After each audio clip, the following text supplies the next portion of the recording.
தமிழக கடற்கரைகளோட பல பகுதிகளில் கடல் ஆமைகள் இறந்து கரை ஒதுங்கக்கூடிய காட்சிகள்ங்கிறது சமீப காலங்களில் அதிகமாக அதிகரிச்சுக்கிட்டு வருது. இதை குறித்து எல்லோருக்குமே மிகப்பெரிய கவலைங்கிறதும் ஏற்பட்டுக்கிட்டு வருது. ஒவ்வொரு ஆண்டுமே கடல் ஆமைகள்ங்கிறது கடல்ல இருந்து கடற்கரைக்கு வரும்போது கணிசமான அளவுகளில் அதனுடைய இறப்புகள் அப்படிங்கிறது நிகழக்கூடிய ஒரு சம்பவம் தான். ஆனால் இந்த வருடம் அதனுடைய இறப்பு சதவீதம்ங்கிறது ரொம்ப ரொம்ப அதிகரிச்சிருச்சு. இது கடல் வளத்தையும் மீன் வளத்தையும் ரொம்ப ரொம்ப கெடுக்கக்கூடிய ஒரு விஷயமா இருக்குன்னு சொல்லிட்டு சமூக ஆர்வலர்கள் அதிகமான கவலைகளை தெரிவிச்சிட்டு வர்றாங்க. சிரியாவில் உள்ள 5 வகையான ஆமைகள் தமிழகத்தில் ரொம்ப ரொம்ப அதிகமாக காணப்படும். அதில் ரொம்பவும் முக்கியமான ஒரு ஆமைகள்னா ஆலிவ்ரெட் ஆமைகள். இந்த ஆமைகள் தான் பார்த்தீங்கன்னா மீன் வளத்தையும் கடல் வளத்தையும் அளவுக்கு அதிகமாக பாதுகாக்கக்கூடிய திறன் கொண்ட ஒரு ஆமைகள். ஆமைகள்னாலே பொதுவாகவே கடலுக்கு மிக மிக பொக்கிஷம் தான். ஆனால் இந்த ஆமைகளுடைய இறப்புங்கிறது எல்லோரையும் பார்த்தீங்கன்னா மிகப்பெரிய வருத்தத்தை கொண்டுட்டு வந்திருக்கு.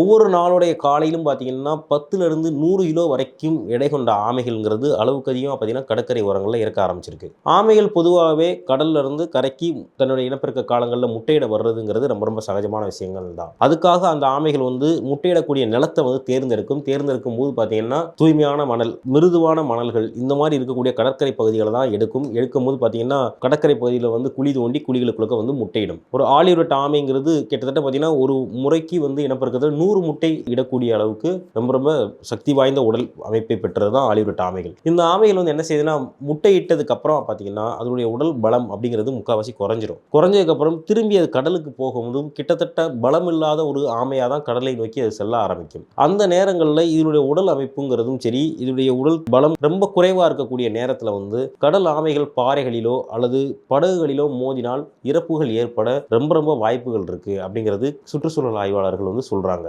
இதனால மீனவ மக்கள்கிட்டையும் மீனவர்கள்ட்டையும் கேட்டுக்கொள்ளக்கூடிய ஒரு விஷயம் என்னன்னா, கடல்ல படகுகளை ஓட்டும் போது ஆமைகள் வரும்போது ரொம்ப கவனமாக கையாளுங்க.